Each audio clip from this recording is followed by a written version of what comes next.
हाँ जी, तो नमस्कार प्रणाम। कैसे हैं आप सब? मैं ऐसा करता हूँ आप सब बहुत ही अच्छे होंगे। आज फिर एक बार लेके आ चुका हूँ टाइम पास का नया वीडियो नए अंदाज में।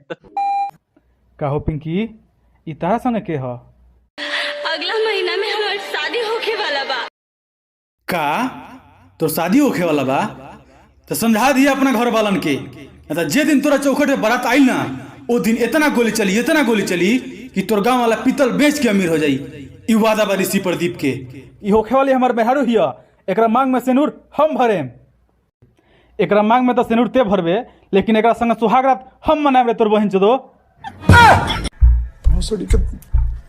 गजब बेइज्जती है। तो थैंक यू, धन्यवाद आप सभी को कि आप सबने मेरा ये वीडियो देखा। पसंद आया हो तो लाइक कर दीजिएगा, पसंद नहीं आएगा तो डिसलाइक भी कर सकते हैं। और अगर आप पहली बार हमारे इस चैनल पे आए हैं तो प्लीज हमारे चैनल को सब्सक्राइब करके बेल आइकन को ऑल पे प्रेस कर दीजिए, ताकि हमारा आने वाला हर एक वीडियो का नोटिफिकेशन आपको सबसे पहले मिले। फिर से मिलेंगे एक नेक्स्ट वीडियो में, तब तक के लिए बाय।